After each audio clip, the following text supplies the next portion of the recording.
So, welcome, Margot. Thank you for being on the Art of Listening podcast. I'm super happy to dive into this episode with you about a very important topic about money.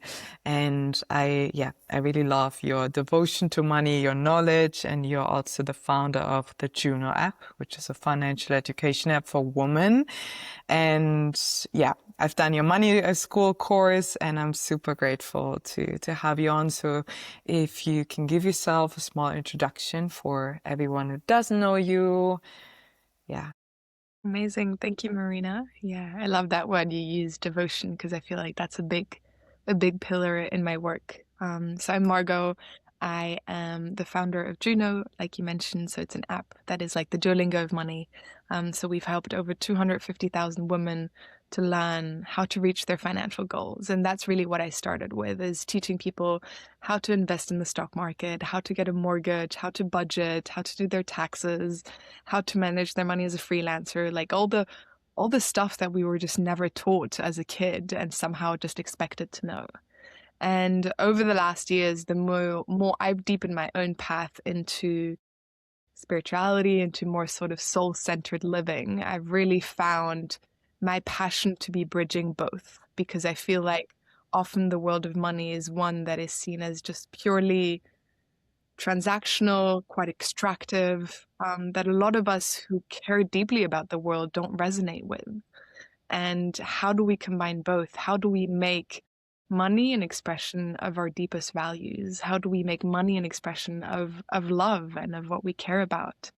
And how do we make sure that the people that hold deep care for the world, that they all become millionaires? Because I really fundamentally believe right now that we need to collapse this polarity between making money and doing good in the world. We urgently need the people who care about the world to also have a lot of money, because it just amplifies everything we're able to do. So that's what my Yeah. work is focused on at the moment. I focus also a lot on like feminine principles of wealth, because so much of the world of money and finance is based in masculine coded ideals, that those in female bodies, but also those in male bodies, often don't fully resonate with. And learning how we can really use our cyclical intelligence to inform how we relate with our finances is also a topic of deep passion. Yeah. Yeah.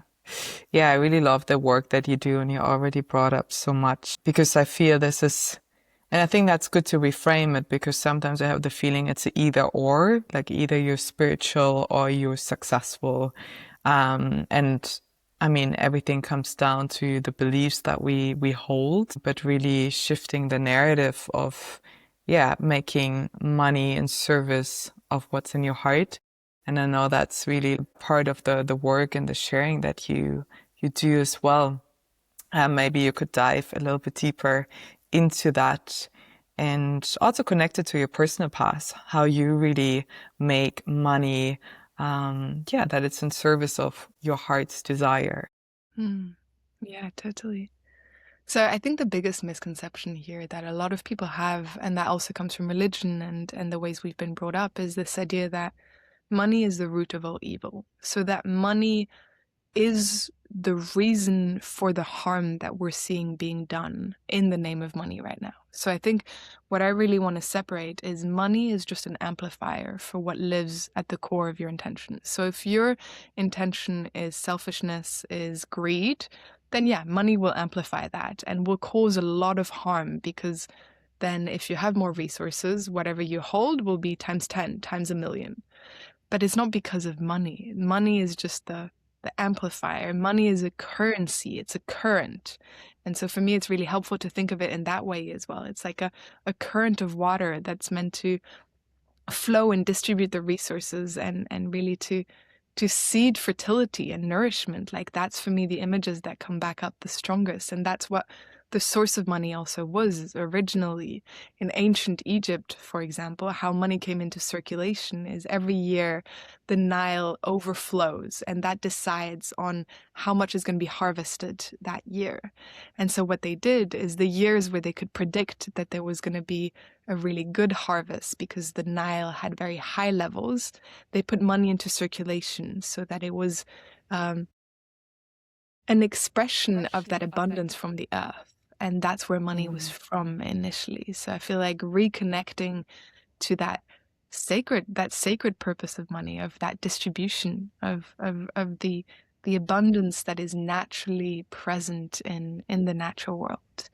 And so when we touch that place, we can feel that actually maybe there's a different way of relating to money that isn't greed or selfishness or fear or accumulation or all the things that are being done with it at the moment. So I think it's really important to separate both. And for me especially, I feel like, I see a lot of spiritual people who choose to opt out of the world of money. And so they move to a land and they build a beautiful community where they grow most of the food themselves, and they just kind of say, okay, money is not what I'm going to be dealing with. And that's a beautiful path for some, but I also feel like it's opting out of a certain kind of power and a certain kind of agency in the world. Like we have incarnated, we're here today with the way the world is, and we can choose to move away from that, and we can choose to hide in the forest, or we can choose to get into the real messiness of it, to say, yeah, money's messy. Money is messy, and money will bring up all your shadows because it's one of our deepest personal and collective shadows. But let's get our hands dirty. Let's go in there. Let's unpick all the stories that we hold around money so that we can purify the current. We can return it to its sacred original purpose, which was that exchange and that seeding of fertility and nourishment. So I feel like that's what I really love about money work, is that it will face you with so many different parts of yourself. Because I think a lot of people, especially in the spiritual world, we like to point fingers. The billionaires are the reason the world is like this. The whatever. There's always somebody to point a finger at. But money work will confront you to your own inner billionaire, to the place inside of you that if you could, maybe you would also want loads of resources just for yourself. It will really confront you with your own greed, your own sense of not enoughness, your own sense of competition. And that's why it's such powerful work, because it's like so many of the things we've suppressed, so much of our thirst for power, for domination, like these things live in every single one of us. And it's by bringing them to the light and really alchemizing them that we can bring them back into service of life. And so that's one of the things I love about money, is like you think you're working with money, and actually you're working with like your deepest shadows and what you believe about the world and about enoughness, and it touches so many places in our being. Yeah. And I feel that's a good point, that it's oftentimes with money, there's so much avoidance, right? And then we choose different because maybe we're scared to actually dive deeper into that, because we know it will confront us with a lot of uncomfortable truths eventually. So we might choose another path, to either ignore it completely or to renounce that. And that's still good. I mean, in the end, you could still do that. But I feel like if, for example, you have done the work, you have uncovered your belief, and then you would still choose to renounce money, but it would actually come from a different place, rather than I don't want to look at that and I choose a different path and I point the finger, right? Totally. Yeah, I completely agree, because for some people, they're here and meant to live a life really far away from material possessions, and a path of, the monk in the monastery. Like that's a beautiful life purpose. And it's exactly like, what is driving you? Is it because you don't want to confront those places in yourself and those places in our society? Or is it because you've integrated them and you know that it isn't your path? And I think that distinction really, that's the discernment that I'm inviting in people. And how was your own journey with that? So what was the starting point that initially brought you onto that road? And then if you could share about your personal journey, and what was maybe your biggest breakthroughs or realization once you digged into the mud of it? Yeah. Where do I start? I think I'm someone who's very sensitive. I've always been driven, everyone always called me naive, because I always wanted to do beautiful things in the world. But that drew me to economics. So I studied economics, because I felt like if we can reorganize the system, then that's where we can have the most impact. But I think I got very disillusioned with the world of economics, because the way economics is taught today, it's presented as a science, it's presented as hard facts, and the field of economics is the field of the management of scarce resources by self-interested individuals. Like, I don't agree with any of these assumptions. I don't think we need to be in scarcity, and I don't think we're all self-interested. So really, when I went into the field of economics, I was just like, this isn't speaking truth to me. This isn't real. So I was quite disillusioned from that. And that's what then drew me more into the world of personal finance. So I started Juno with my sister just after university, because we had been raised by a single mother who had always, from a very young age, brought into us this sense of like, as a woman, your financial independence is the most important thing you can have. Your financial independence is your freedom, is your choices, is your capacity to walk away from any situation that doesn't serve you. And so from a very young age, she gave us credit cards when we were 6 and 7, and every week we had like a small budget, and we had to buy our own toothpaste and our own toothbrushes and our own shoes and school supplies and all of that, because she was just like, you're gonna learn about money. And so later on, I was investing in the stock market. I felt very comfortable with the world of money, and I saw around me just like how the smartest people that I knew felt so terrified of money. Like female friends who were lawyers, who were doctors, who were like brilliant, brilliant women, had been convinced that the world of money was a world that they didn't belong to, and that it was too difficult for them to crack, and that they were bad with money, and that they were always going to be bad with money. There was really this sense of like this deep identity of the world of money is not one that I can be part of. And I got so frustrated with that. I got so furious because I knew that it wasn't the case. And so that's where Juno was born. It was really like, okay, let's make financial education sexy. Let's make it accessible. Let's make it interesting. And so we shift this idea of being bad with money into like, I'm learning about money. I can take control of my money. Because it's really like, money is not that hard. It's really not that hard. So that's where it originally came from. I think my own journey is interesting because I went full on into the sort of more male-driven definition of success. We raised $2.5 million, which was amazing. And at the same time, part of me was just like riding the high of like, I'm a girl boss, I'm Forbes 30 under 30, I'm doing all the things that like the world admires. And it kind of culminated in 2 years ago, actually. We were about to sell the company for 13 million. And that was like, the peak of success in a way. We'd made it. I was 26, going to sell my company for 13 million. And it was a 6-month long negotiation process with a big company. And the interesting thing is the day we were meant to sign the deal, their CEO resigned and left the company, and the deal broke through, like everything crumbled. And my sister and I had given everything to make this deal happen. Like I have never worked so hard in my life. It was like the most excruciating process. And when it crumbled, we were both just like hit rock bottom, and we're so burnt out, and we're like, we can't continue. So we put everything on autopilot. We didn't have a team anymore. We just like had to stop. And in that moment, I turned to really like, what are the deeper places in my soul that I've been neglecting? What are the places in my heart that I have been distracted from because of this pursuit of, success? And so I went to Mongolia initially, and then I spent some time in New Zealand at a mystery school and really immersed myself deeply back into like, what are the whispers of my soul that have gone quiet, and how can I tune into those? And the interesting thing is that's where money really came back. Like money was like, no, you're going to keep working with me. You're not done with me. It's not going to look in the same way that you were doing it before. But this part of your life that you've just been through, you're going to use all the knowledge that you have of the system to teach it to people who really need it. And so that's kind of the personal journey of like the deep, deep burnout, which really brought me completely to my knees, to being like, I'm done with this. I'm never going to speak about money again, to realizing like, money is what I'm here for. Money is like Yeah. one of my life's topic. Um, so that's kind of a rough overview of the journey.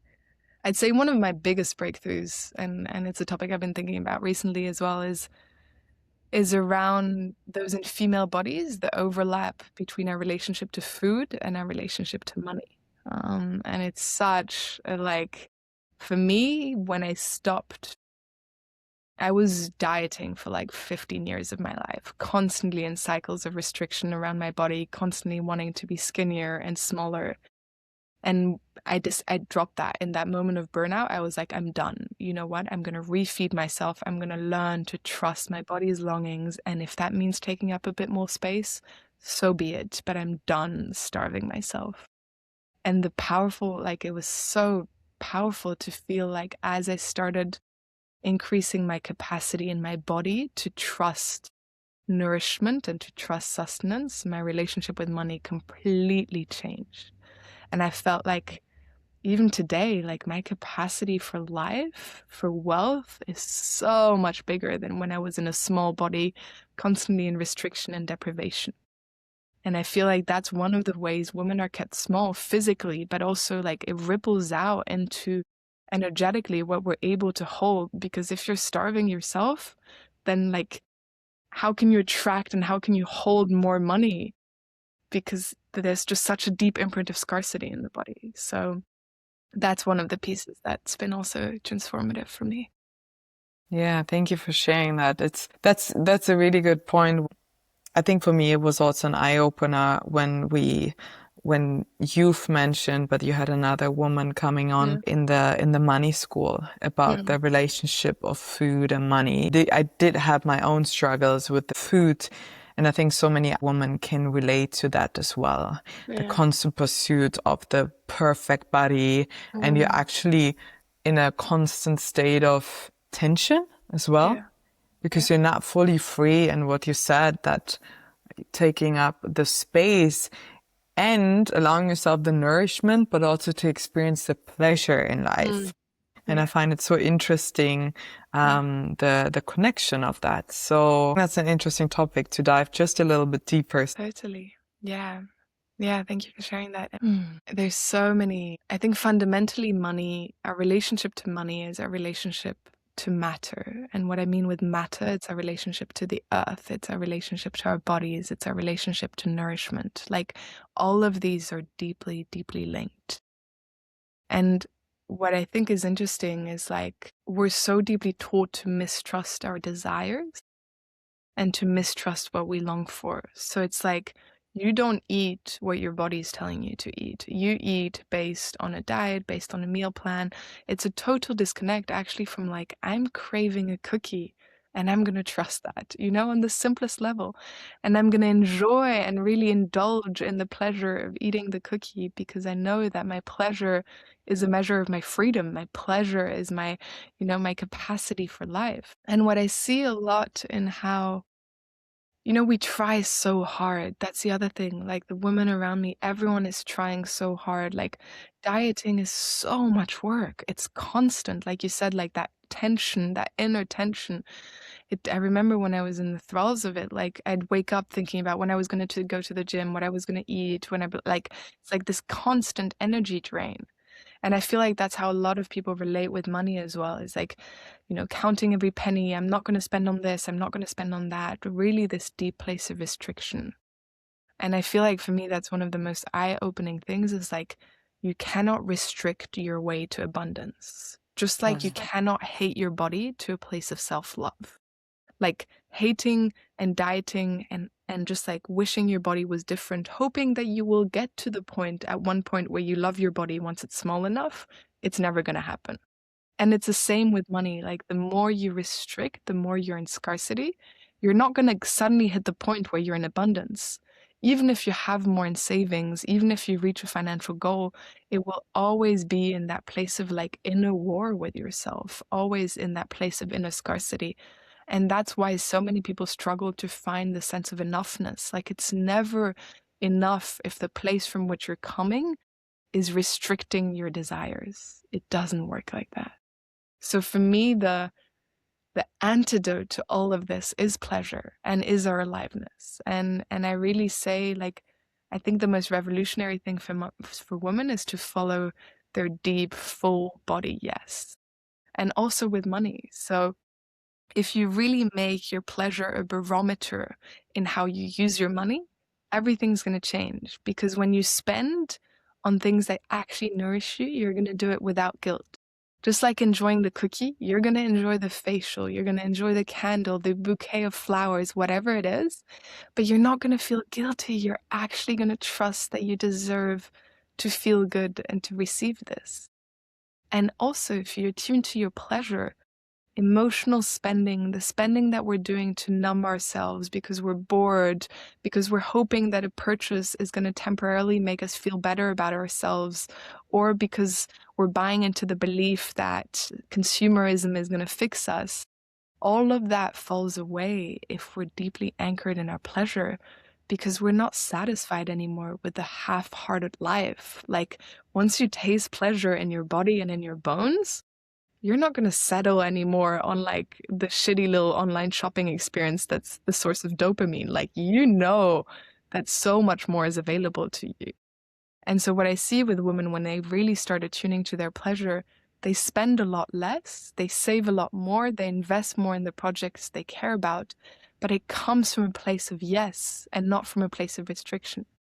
And then there's so much abundance, because then suddenly you're like, it becomes this like self-fulfilling cycle where the more you do that, the more time you have to spend on the things you love, the more attention, the more energy, the more creativity you have, and the more pleasure you have. And then it's just like this loop and loop and loop and loop and loop. And you realize that actually money just plays a small part in that. Money can amplify it, but money is not doing emotional labor it was never meant to do in the first place anymore. Yeah. Yeah, I really love that. And I feel this is, even when it comes down for money, what I see a lot, women or overall also men, but trying so hard, actually to a point of burnout. Yeah. Maybe because there's not maybe the wrong belief, but a belief that is not serving, that you have to work hard in order to be successful, and this constant pushing and coming back to then the feminine principle or the feminine flow. It's completely against that. So you might also, from your own experience, right? You push and push, and it maybe brings you to a certain point of success, but also to a point of burnout where you first then have to completely shut off and rebuild yourself. Totally. Yeah. So one thing I feel very passionately about as well is the way we speak about money is linear. So that the idea that like you have to earn more, save more, grow more, and that's also how we think about our success in our careers. Like, it's meant to be this constant upward trajectory. And that creates so much pressure because you reach a milestone and you need to hit the next one. It's like up, up, up, up, up, up, up. But we know that that's not how things get created. We know that nature moves in seasons. Every philosophy speaks about the yin and the yang, and that we need both. And so really, when it comes to money, one of the principles that's changed a lot for me is the acceptance that we move through financial seasons, and that your life is not just an upward trajectory. And you're going to have the summer where you're earning more than you've ever had, and you're in your creativity, and then the autumn comes, and maybe it's a time where you work a bit less, where you're harvesting the things you've earned. And then in winter, maybe you're going to have a time where you barely earn money. Maybe you use a bit of your savings, and it's a time of cocooning and a time of like tending to other parts of your life. And then in spring, it's going to burst again. And once we're able and actually allow ourselves to move in this cyclical way, it gives our body, it gives our spirit the time to rest and to actually find the deep regeneration that comes from the pause. And I feel like once we, giving ourselves that permission slip. And I think I've gone back recently a lot to like my economics degree and understanding like what are we doing? What do we get wrong? And for me, the basis of our economic system is constant growth. That the economy needs to grow year on year on year. And that's again that linear assumption. And the problem is it doesn't work. Like the markets crash very regularly and it causes huge damage because we're not set up for an economy that actually acknowledges and nurtures those cycles. So it has to grow, it has to grow, it has to grow. And if it doesn't grow, a lot of people lose money, assets lose a lot in value. The financial crisis has caused such real damage on people's lives. But all of that could be avoided if we actually built an economy based on the cyclical nature and actually said periods of down are part of it, and we can build, we can it's like we're little squirrels and we're not even saving nuts in the summer because we're just thinking the summer is going to last forever, and then winter comes and we don't have any nuts. What if we knew winter was going to come and we'd saved some nuts for winter? Then winter could be peaceful. We'd just be eating our nuts and knowing that the next summer is going to come. And it's so simple, but it requires a willingness to pause and to slow down, which our system isn't built for right now. Yeah, and I guess the first place to start is with ourselves in our own life. Yeah. So, what would you say are small action steps how someone could or is inspired and wants to live in that way? What would be a good place to start, and also finding the balance between pleasure and taking good care of yourself, and also having the structure that is actually supporting you in a sustainable way? Yeah, totally. I think there's probably a few things. For a lot of people, they don't have a relationship to money. They're living in control of money, but there's no relationship with money. And so one of the practices I teach are the Dear Money letters, which when I started doing those, it was so incredible what came from me. So the concept of the Dear Money letter is very simple. You just pick up a journal and you write at the top of the page, "Dear money, what will you have me know today?" And then you write as money. And that might sound far-fetched and woo-woo, but you'll be surprised to really intuitively see if you can listen. What would money tell you? And the most beautiful thing that I see over and over again is money is so loving, and actually everyone can build that connection to money. And so for me, that's probably one of the starting points is start bringing money into your life and into your heart, not just as something to control and to strategize, but listen to money. You bring reverence to money. It's not something you just need to dom. It's something you can really invite into your life. So the Dear Money letters are super powerful. I think if you have a spiritual practice, if you have an altar or something like that, invite money onto that altar. Maybe it's physical money, maybe it's just something that makes you think of money, but start cultivating and bringing money into your sacred spaces. So that's on the more felt sense. I think on the more practical sense, the first place I always recommend starting is an audit. So an actual getting to know your numbers, understanding what's currently happening. So that means the numbers in the sense of what's coming in, what's going out, but also noticing your patterns, noticing how you spend your money. And one of the exercises that I love to do is printing out 1 month of transactions and going through the transactions. And you can have 3 different colored markers. And in green, you're going to highlight the transactions that you feel are an expression of your values. So if you bought from a beautiful company, from a friend, from a boutique hotel, from a locally owned store, anything where you feel yeah, that feels good. I'm happy I gave my money to that person. That goes on the green marker. Orange marker is the neutrals. It's the telephone bill or the tube or something like that, where you're nah, it's just part of life. And then red is the things where when you actually feel into it, you're ooh, I bought something at Zara. I mean, that's for me. I'm speaking about me. Maybe you're totally fine with Zara, but I'm ordering on Amazon. There's all these things where it's maybe there's a certain leak that's happening with money where I'm not actually spending it in an expression of what I most deeply care about. And then trying and playing month after month, can you adjust those percentages? How can you shift some things that were in red to actually maybe saying, okay, you know what? I'm going to buy less fast fashion, but once a month, I'm going to buy a really beautiful item of clothing from like a small locally produced. And that makes me feel so fucking good. And it means that I'm also dropping away the other things. So it's not going into a place of restriction and on a place of shoulds and you should do this and you're a bad person if you do this. But actually that comes back to like feeling your pleasure.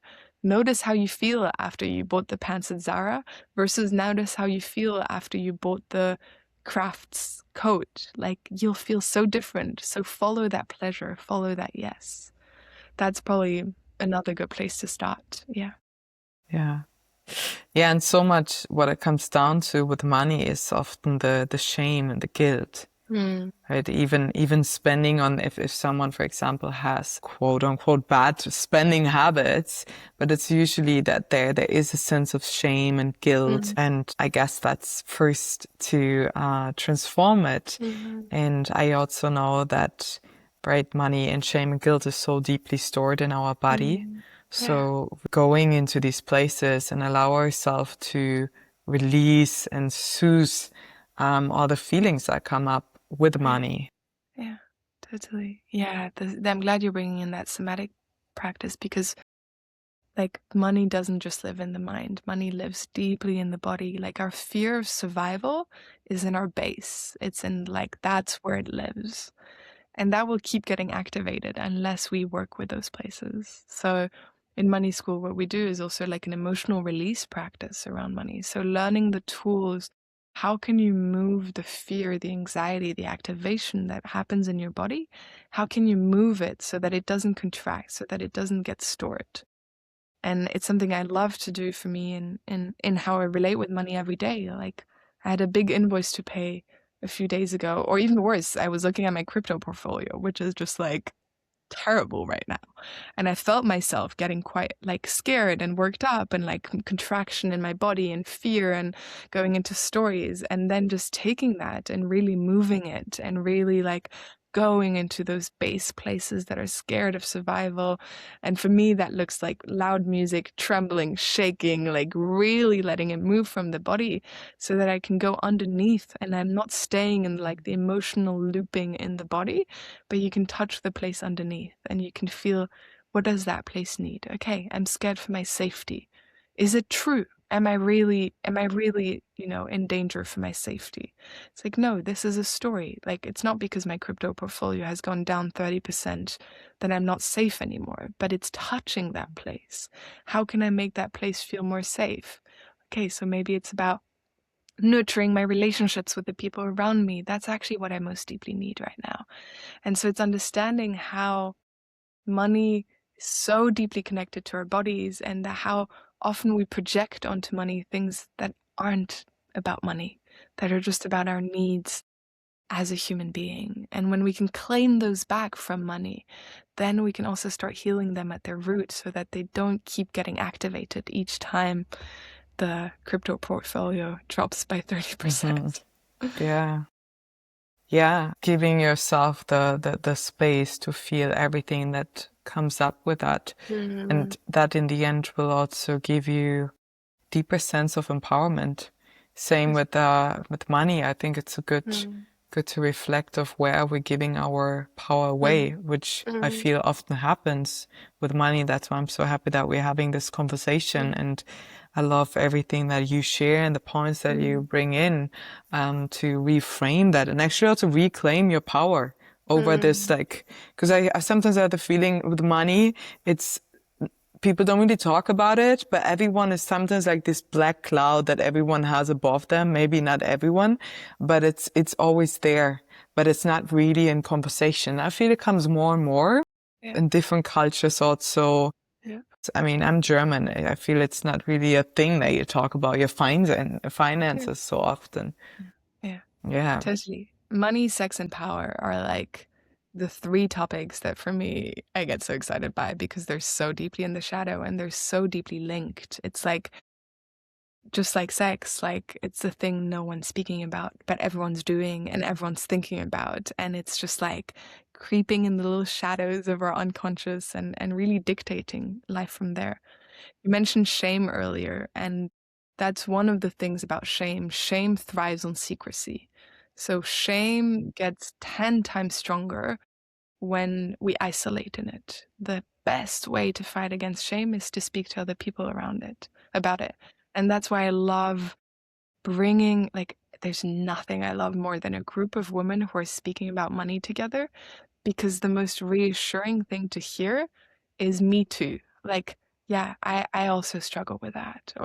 And then you realize actually, like, everyone's so deeply in it, but we don't have to do it alone. And there's nothing shameful about it because you've never been taught about it, because like you have forces of $1 billion marketing industry behind you that are trying to convince you that you need to spend on certain things. And like, it's not your fault. And that's for me one of the biggest places is like, once you start opening that, you can realize, yeah, I don't have to do it alone. And everyone else is struggling with it. And we can, there's pathways, there's GPSs. You don't have to walk in the dark. So I feel like that's a big piece for me, is like community around money. Like, talk to your best friend about money. Just sit her down and say like, hey, can we talk about our finances?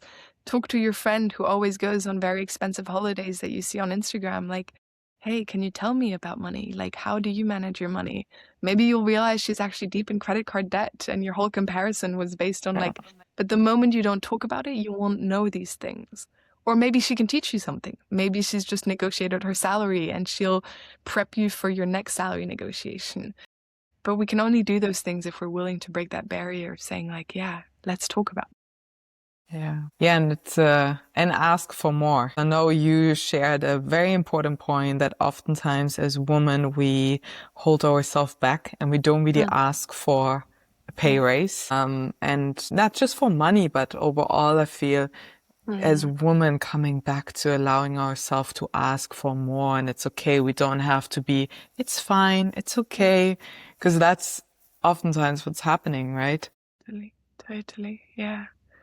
And it's interesting because going back to what we spoke earlier, like, how can you ask for more if you don't give more to yourself? You know? So it's also deeply linked to that. Is like, if we're depriving ourselves all the time, of course it's difficult to ask for more because you don't have more. Like, more is not something that your body knows. And so it's doing both together. It's like, yeah, opening, like really giving yourself more and then asking for more as well. Yeah. Now, something that I still wanted to touch upon, because I had it in my mind with Juno, what you've built, the origin of the name, which I loved, which is the Roman goddess of money, right? And yeah, connecting that also to your view on the feminine principle of money and how different would it look as right now in the more masculine principle of money that we live in. Yeah, totally. I love symbolism and I love mythical stories. And right now, the symbolism of money that we have is the Bull of Wall Street. That is like, if you've never seen it, it's this big bronze bull that sits on Wall Street with horns. He's like charging very aggressively. And what is meant to cause luck is to rub the bull's balls. That's how you get luck. That's how you get financial luck. And for me, that's such a representation of where we're at as a society with money. It's like, this is the epitome of masculine ideals. And when we trace back in ancient history, like the origins of money, a lot of ancient currencies, you mentioned Juno Moneta, which is the Roman goddess of money. And the word money comes from the word moneta. So it was named after a goddess, a feminine goddess. In Egypt, we see also that money was very much linked to feminine goddesses. That in most ancient currencies, so we had the shells, that if you look, they just look like a velvet. Like it's it's unavoidable, and they've often been linked into like rites of fertility, because like the female body has the capacity to give life. Like, there's something so deeply abundant in that, so generative. And so if we return money to that purpose of nourishing life, then those feminine principles have to imbue it, because that's where that comes from. That's where life literally emerges from. So for me, going into these stories is such like a powerful archetypal remembering of that there is another way, and that we can remember another way. And I think, like, how I imagine it is almost like this web of women, like each woman who becomes a pillar for a new relationship with money and herself is also taking a stand for a new collective story of money. And maybe we'll reach a tipping point, because in reality, money, our collective organization around money, is just a story that we all agree to. It's just a social construct, which means that as women, as storytellers, we can rewrite that story. It's not a hard science, even though they pretend it is. It's not like gravity. Money doesn't work like that. Money is something we've collectively decided to agree to. And so if it's not serving us anymore, which it clearly isn't, let's write a new story. And each of us individually, we can start with that. And then collectively, we'll hopefully one day reach a tipping point where we're like, okay, money needs to serve life again and serve a different purpose. Yeah, and the more people are coming together, or especially women, create that community and devote themselves to the vision that they have in the heart and nurture that, so we can create more beauty in the world and share it with the world. Yeah, totally. Yeah. Yeah, the other piece for me there is like money and nature, like if you want to feel more abundant, go spend time in nature, in real nature. Like that is for me my biggest teacher about money, is drinking from a fresh spring, picking figs from a tree. Like that rewires a place in us that thinks that earning money needs to be hard, that we need to earn a living. Just this concept of earning a living, meaning like you need to earn your right to be alive by being productive. That is such utter bullshit. And there's a place in our soul that knows this, that knows we didn't come here to earn a living, that the earth would much rather have beings who are deeply, deeply alive than somebody else who's just earning a living. Like, that's not the point of why we're here. And for me, going into nature is one of the fastest ways to remember that. Like, nature gives so generously, so freely. And that is the sort of symbiosis when we're deeply connected to our ecosystem that we can tap into. And hopefully we can make money an expression of that again. And yeah, I think that the world would look like a dramatically different place if we did that. Yeah. Yeah, and it's not just about the making money, but then also in the long term to grow your wealth. And I know this is also something that you're sharing and teaching. And in the investing world, I guess there's also, it's quite male dominated. I feel more women get into that, but I think there's also some, maybe scarcity or overwhelm to tap into that. And it's just the man thing. So how do you guide women into investing, and maybe what could be a good place to start, even if it's just in a small way? Totally. Yeah, I mean, the first piece I would say is really on that conditioning between men and women. And there's a study that I love, which is it looks at the language that is used in media around money. And what it found is that 93% of finance articles targeted at men focus on growing their wealth. So investing, for example. Whereas I think it was 87% of finance articles targeted at women focus on spending less. It's the budgets, it's the coupons, it's the summer spending plan, something like that. So it's really this idea of like, it's scarce, like hold on to every penny. We're not focused on making more. We're focused on like, I'm going to save 5p on that thing. So that's really the first part that I want to say is like, it's not your fault. You're not bad with money. You've been made to believe you're bad with money. And if you're curious about investing, I would say the first place to start is to really get clear on your why, because often for women, it helps to like, why do you want to make more money? Why do you want to have more money in 10, 20, 30 years? And maybe you're imagining your life retiring in a beautiful cottage and living a really pleasurable life. Maybe it's for a beautiful house deposit. Maybe it's the seed of a business, of a project that you want to start. But connecting so that it stops being just abstract numbers of like, I want to be a millionaire by the time I'm 60. What does that actually mean for you? If you're a millionaire by the time you're 60, can you taste it? Can you feel it in your body of what that will be like? Because then we can bring that back to the now, and then that can be really like the driver and the incentive for it. And then for investing, I would say the biggest piece is just like, it's so much easier than you're made to believe it is. It's so easy. Like the investing world that we're shown isn't what most people are meant to be doing. The average person should invest just in an average tracker, in an average index, which is just like a basket of what's being traded on the stock market. So that can take maybe like 5 minutes a month to set up. That will be it. So kind of demystifying that barrier. There's a few things you need to learn, which I can't unfortunately all go into this right now. But the biggest piece is like, it's not hard. Like, you're not going to have to sit down and read through thousands of financial reports every month to understand what you need to invest in. Like, get that idea out of your head. You can start right now. You can start with 10 euros a month if you don't feel comfortable with it. Like, if you're really scared of taking that leap, just do it with an amount that doesn't feel scary. 10 euros. If you lose it all, it doesn't matter.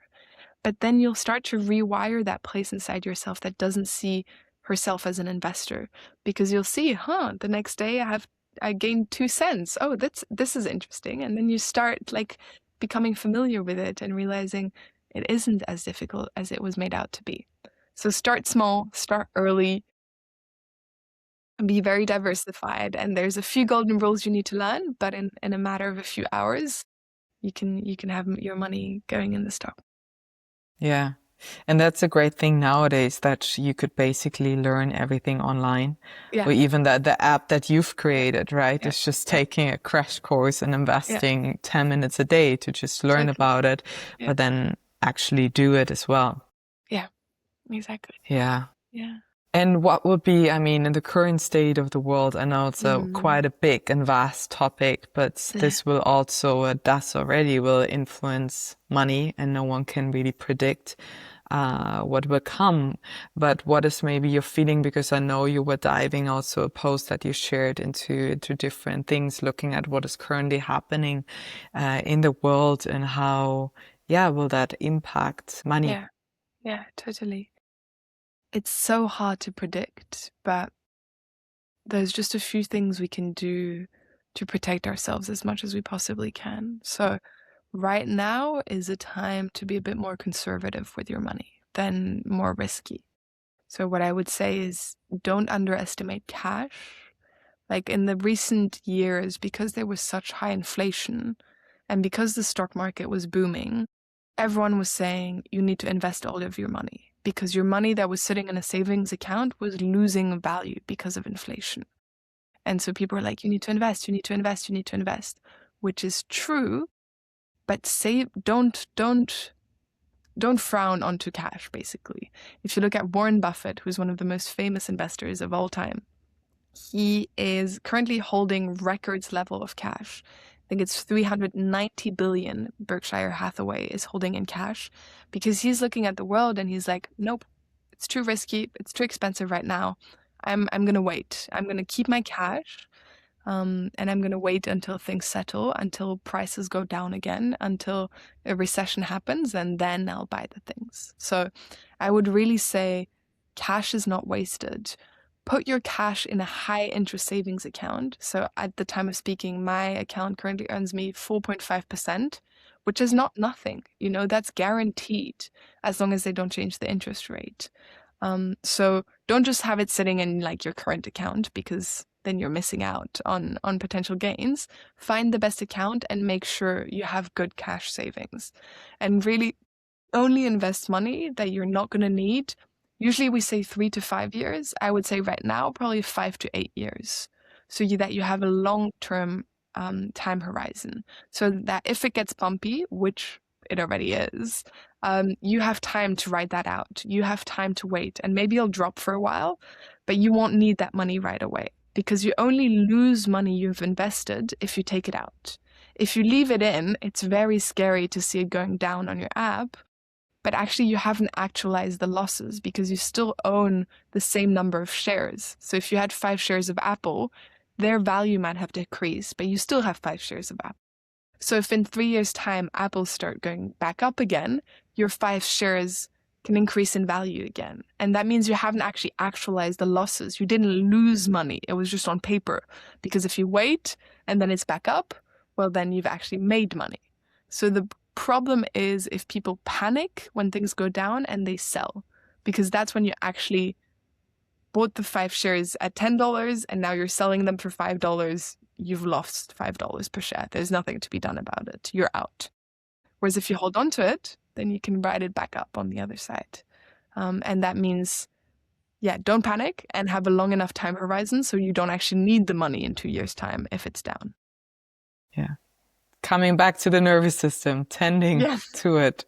Exactly. It's not always the easiest task, but I guess the best thing. What else would you love women to know about money? Anything that you still feel that's something that women should know or be aware of? I feel like just really this sense of playfulness, the sense of curiosity and playfulness. Money is such a dense and heavy topic, but it doesn't have to be. Like we can bring our light and our joy and our dancing into money, and it deeply wants that. Like it's so dense right now in our society. Bring yourself exactly as you are. Bring your inner artist. Like all of that is welcome when it comes to money. You don't have to fit into these ideals of what we've been told a successful person looks like, rational and risk taker and competitive and always growing. Like money can become an expression of like your deepest, most exquisite and most alive places inside of you. So trust that exploration. Yeah. Yeah, and if people are now curious to work with you, I know you have different offerings. So how could people dive deeper with you? What are your current offerings and also what's coming up? Yeah. So there's the Juno app, which is free, and you can just learn about different topics on there. There's a lot of education. And then if you're looking for more embodied and more community-driven learning, I'm launching another round of Money School, which is starting next month. And where there's going to be a group of women for 6 weeks, where we're really going to touch on all these pieces. So you have taken the course, and so for anyone who's listening and who wants to join, very, very welcome to join that course, which is a very transformative journey and is like an in-depth journey into money, into all these places. And what I'm passionate about is really combining the deeply felt and energetic places with the structure. So it's like you leave with a different imprint, but also a step-by-step plan of how you're going to manage your money, so that it's not just fluffy, but it's actually like, okay, here's how you're going to align your masculine behind that feminine place that you've cultivated and that you've touched in the course. Yeah, and it doesn't feel overwhelmed to do it alone. Because I think this is oftentimes coming back to the community aspect. How people are listening to this and like, oh my God, where do I start? But having a structure and someone that guides you in a community to share your stories and maybe see yourself in another story, it's very powerful. Yeah, totally. Yeah. Well, thank you so much for this inspiring conversation. Yeah, it's always a gift to hear you again. And even though I've joined many classes with you, but it's so good and important to hear that again. And I feel every time it's for me, different things click in my mind. So Yeah. Thank you, thank Marina. you. It's such a joy to share this space and Yeah. I hope we can have Yeah. many more of these conversations. Yes, please. I think it will always be a topic that will matter. I will link everything below how people can connect with you and work with you. And yeah, thank you. Thank you.